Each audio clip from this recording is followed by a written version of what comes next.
What is up, guys? Got a fun deck for you today. Today's deck, we're going to SK Alchemy because we got some new tools for it, and we also kind of have a reworked card. I guess in some ways buff, but ultimately reworked with Ele of Ancestors that really just think fits right at home here. It kind of offers a lot of utility. I mean, overall, I don't think Ele of Ancestors is going to see play in many other decks, but because the cards that it gets extra benefits to are Alchemy cards, it's going to work right here. And Otcool is a phenomenal card, absolutely great.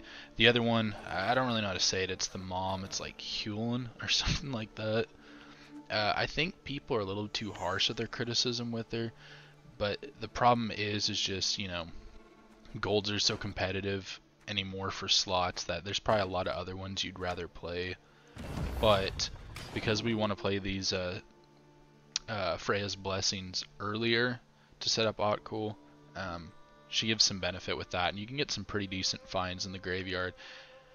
So it's good little utility there. And then also, I mean, she's 7 for 10, and most of our like units here are humans, so can easily, just like irregardless of like the graveyard utility, can get you 13 to 15 points, which isn't too bad, honestly. So definitely fine including her in there. But Otcool is amazing. You got the healing synergies, you got the 2 alchemy cards that you're playing that can heal up, you know, himself or other cards, can put extra preachers on the board, can also pull out all these crow messengers, like just a lot of utility with that. It's pretty great. And then also really good target for restore, which we are running. So it looks like we have a Reavers deck here, though I am lower ranked, so you never know what you're gonna get. Our world is in harmony. So hopefully it's just the one lock, but wouldn't be surprised if there's more. But see, this is like a perfect thing now where we can get extra utility off of this. So now that we have the L in the graveyard, we can pull, like, we can put Mahakam L onto the Preacher here. So yeah, there's the other lock, and pop it out. Like this combo is pretty sweet. And you'll kind of see me here trying to like think it out, like, okay, what's going on here? But and it also having resilience, like, is really nice. Like, it's just this lot of extra utility that's ticking through and getting you extra points. And then because, again, those cards are alchemy that are getting the benefit of Mahakam L and Golden Froth, I think, are the 2 ones. Definitely Mahakam L. It's just, you know, you're already kind of wanting to play them and getting benefits from it, and now there's just even more. So card works really great. I don't think it's gonna be anything super competitive, but I definitely think it fits in the deck and does a good job. And so with Ele of Ancestors and then also Mushy Truffle, you can get some decent carryover going into the next one, and both are great for just getting your Preachers out of range of like lower damage. You can play a Preacher and then start popping those off and keeping them safe. Same with your Leader, which is something you really want to do when you're timing all of this, is to basically set it up where, like, okay, so I'm gonna play, you know, Mushy Truffle, get a Preacher out, then I'm gonna play Gettyneth, get one, and then I can instantly pop the Golden Froth off of Mushy Truffle and go ahead and get them boosted up, you know, bringing out Crow Mother, all that good stuff. And so that you don't have a bunch of them sitting out there at 4 power, you know, they're already at 6 or more. Definitely more if you're, because you'd have to put the Golden Froth onto them, so kind of just a little tip there. I think we're losing this uneven though. Kind of have one last little like chance here. Gods protect us. To get ahead, but I think he can close the gap, especially with Queen Weave. But yeah, I mean, there you go. Ele Ancestors, pretty decent utility there this round 1. I was pleasantly surprised. The other thing you really want to do here is with actual 3 eyes, you really want to transform crows into messengers, because with Otcool it's really easy to pull them back out, and so getting 4 messengers out, so like Otcool in a short round, pulling out like a Preacher and then all those crow messengers, and then using Leader, and then you hopefully have Mushy Truffle carry over, like, you're like, I think, around 40 points in a turn, something like that. It's insane. So yeah, we lost this one in even. I'm not too concerned. Just depending on what his attack turns out to be, because now that we're seeing it's Ren free, it's not going to be like complete engine vomit, I'd imagine, which that could be scary because I think he could really tear through my board fast. If he's like, you know, he goes first and he's able, for example, with like Golden Necker, and then I just couldn't get anything going. But Alchemy does have the benefit of, like I said, with all these, you know, with Elevan Sisters, Mushy Truffle, Leader, getting Alchemy spawns, where you can get these preachers up really high instantly. They're not sitting at low power. Like, you can play a preacher and it can, like, in a turn, approach 10 power. Alright, looks like he's diving into the round, so we'd want to lead here. So I go with getting this Shadow, I believe. I'd honestly argue you probably want to do Mushy Truffle, because we could go ahead and use the Mushy Truffle. The Golden Froth from that, because we have a Doom Beandra, so we could still get the carryover to round 3 if needed. So I would say that's a slight misplay. But it'd be more of a misplay if he already had a bunch of damage on the board, which he doesn't. Reach beyond what the eyes see and the ears hear.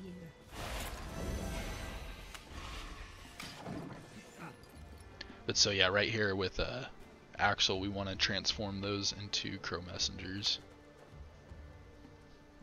On guard! A duel! To a duel I challenge thee! So I don't really know what my opponent was doing here, because I remember this part of the game. It was, the units he was choosing to duel were very questionable. And so my initial thought here was like, okay, he's got another Tall Punish, so he's fine letting that one grow. He's going to Heat Wave it or Igni it or something, but I don't really think that's the case. So when you're going for dueling or taking out stuff, like, take out your high priority targets first, because that Preacher in the front row, it has the infusion, so it gets extra benefits if I put stuff on it. So you'd want to duel that one down, and him being at 9 power, it's a clean kill. So even then, he still doesn't take this one out. Which again, if he had other Tall Punish, it would make sense. And maybe I'm misremembering. Maybe he does have Tall Punish, but I feel like he didn't. Our goal here, though, is going to be to hang on to Otgul.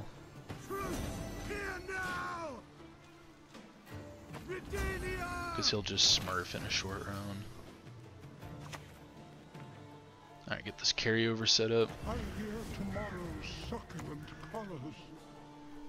I was doing a little bit of like science here, because I'd forgotten if infusions stayed when they went to graveyard.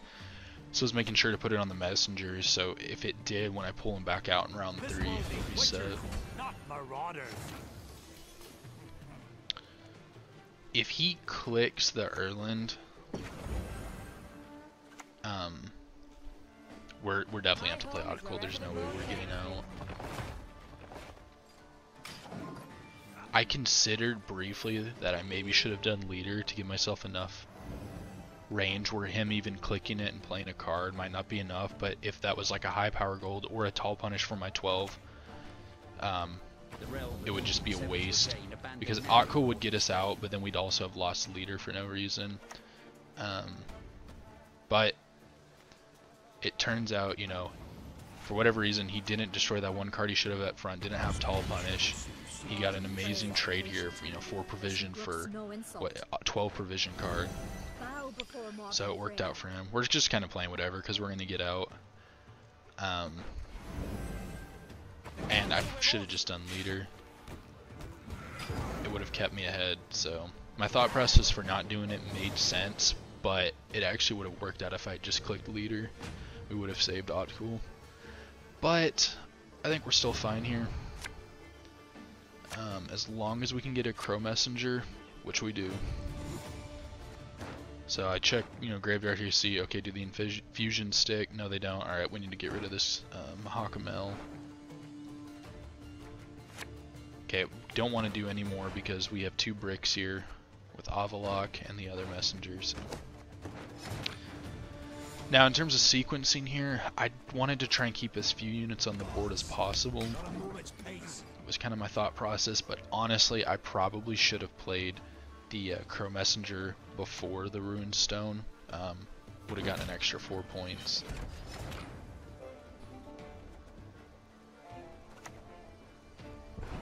Also, opponent playing that front row and damaging just doesn't make sense because my units heal. Should have played that back row. Missed out on a point.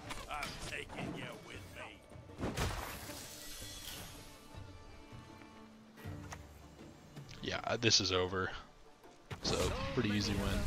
I'd have to aim to miss.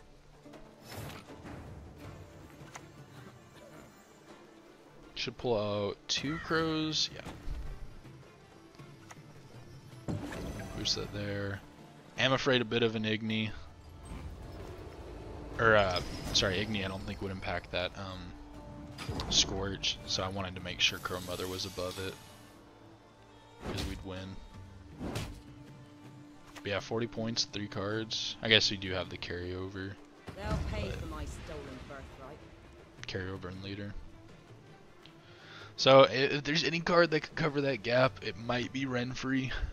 But I don't think so. I think we'll be fine.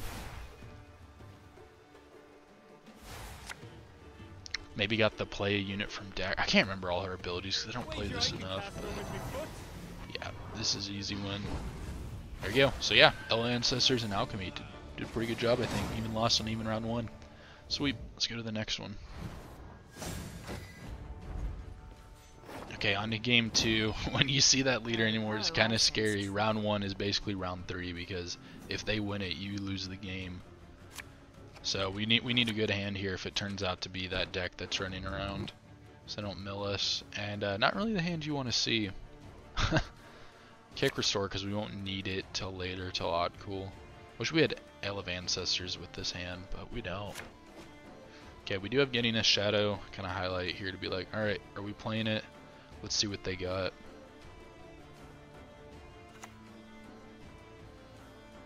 So Naglfar's crew is not in the decks that have been running around. Seems more like it'd be a Tatterwing deck.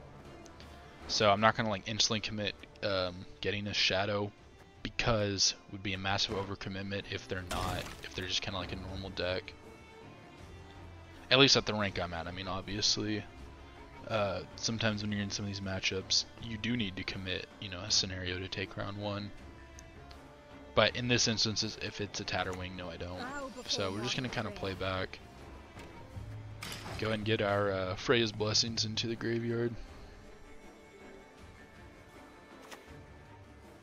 Okay, this is pretty much confirmed. Yep, absolutely confirms it's a Tatterwing deck because that's coming out at 1 power. And I guess the Sunset Wanderer should have been a dead giveaway of that too. What sucks here a little bit is his the Fallow Bombs are gonna pop off. So you can see me kind of trying to think a little bit throughout the rest of this round, like positioning for units.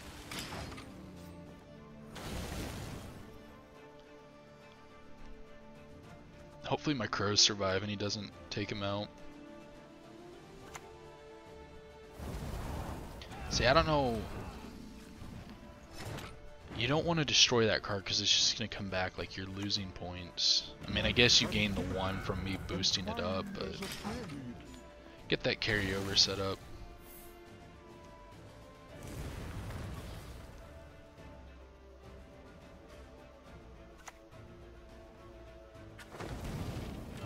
Going all in on Maddock just never really seemed to work, in my opinion. You just do not have points.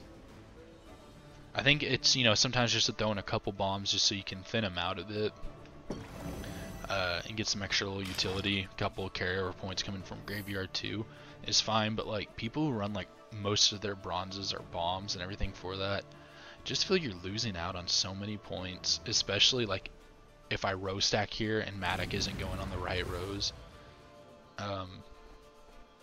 You know, I'm going to be able to play just 4 provision cards here and stay ahead.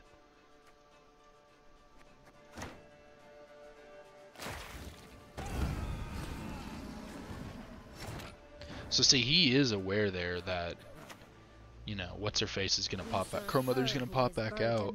So it's interesting he hit that with the Dimeridium Bomb.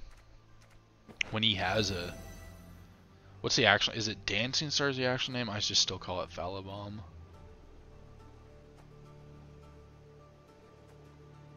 I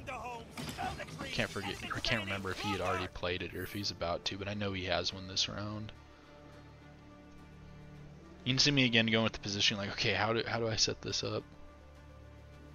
Honestly, I think where I placed it is not really playing around that too well. This is an interesting little combo. I don't really know if that leader is amazing for Tatterwing. I'd imagine you'd want to play like the Swarm leader, Arrakis Queen, or just even the Relic one, Force of Nature.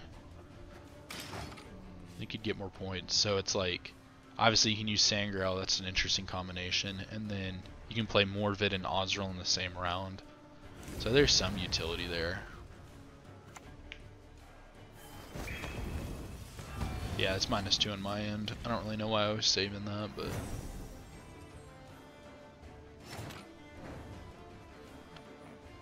Yeah, we still got reach here, so yeah, the L is completely worth playing. Imagine if we had Ella Ancestors this round. We'd be ahead easy.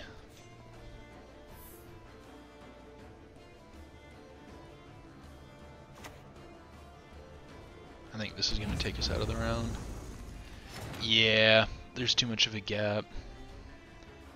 I think I'm thinking about like Ermion here, like okay, could I do it with Ermion and Gremist? But we'd have to rely on a high roll, a really good high roll from the Runestone, and I just don't think we're getting the points. I need 21 points, and so Ermion could probably get us around 10, but Gremist is on like, yeah, we're only looking at 16 to 17 in like a good situation, so we gotta bounce, we have no reach. I mean, I could do getting a shadow, but then at that point that's not really effective. Better to save it. So we do nab L of Ancestors here.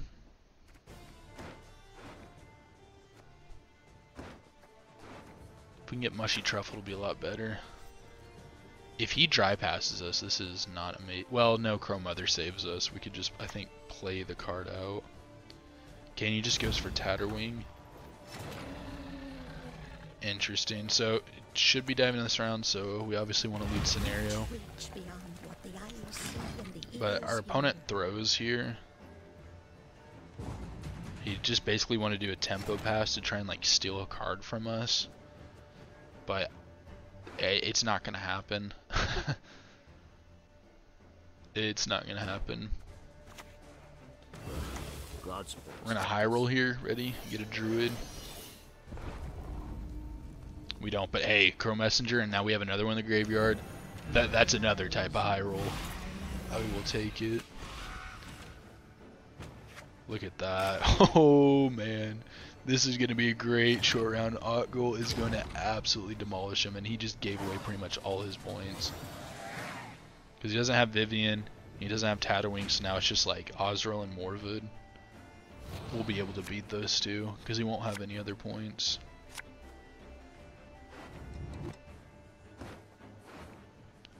Okay, we'll be able to pull out Mushy Truffle.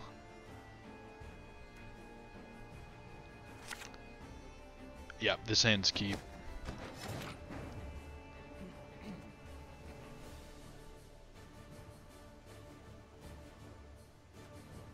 Leading with this is fine. It would be nice if we could already have a unit out to go and activate it and get the cooldown ticking, but it keeps us uninteractive for a bit, and if he still has some bombs and stuff, it'll be awkward for him. Yeah, that's not the best heat wave.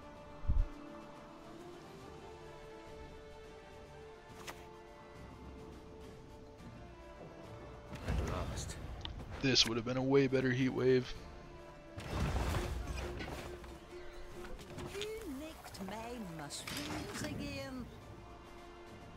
Alright, so next turn, should probably play the Preacher from hand, and then go ahead and activate maybe either Leader or Mushy Truffle to get him boosted up and protected since he has bombs. Don't you worry yourself, your grace. We'll get it done in no time. And also that could have been a mistake there. We got lucky he didn't have the bomb, and he also missed the ping. But maybe should have went ahead and Leader to keep that one up. Okay, interesting. I'll go ahead and go Otco here. Look at all those crow messengers. Bow before mortal prayer. Yeah, this is game over. Trust equally in heart and mind. Playing both the Preachers back row is also kind of a mistake, I'd say. Because they're going to grow out the same, so something like an Igni or whatever happens could lose a lot of points. Should have put up maybe all the crows back row and almost everybody else up front from here on out. Guess you need to make sure you have room for the Dwimbiandra. It's just little things though.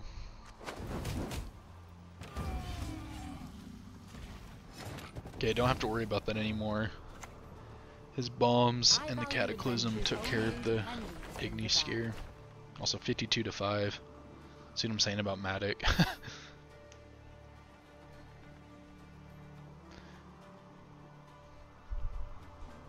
I mean, but Morwood here will get him like 30 something points, so he'll close the gap a bit. It'll just depend if he has any really good gold cards left. Yeah, I don't think that's it. That's not doing much round 3. One who is blind can yet see. Too bad that Ele of Ancestors didn't stick. It would have been kind of fun to see it pop off here now. Playing these last 3, the beer cards. Sometimes submission is a virtue.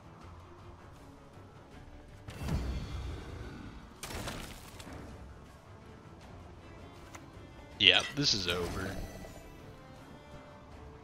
I'm just kind of count down. But so I hope both these games kind of illustrated this. You know, it's pretty decent. It's a very, you know, points only on your side, so you can get absolutely thrown around. Or if you go up against an even greedier deck, you're not gonna be able to do anything about it, like Cultists or whatever. So there's a downside to it, but you have a lot of utility here and a lot of good ways to set up carryover between the Messengers, Ele of Ancestors, Mushy Truffle, and just some good solid engines. So, yep, there it is. Hope you guys enjoyed, and I'll see you in the next one.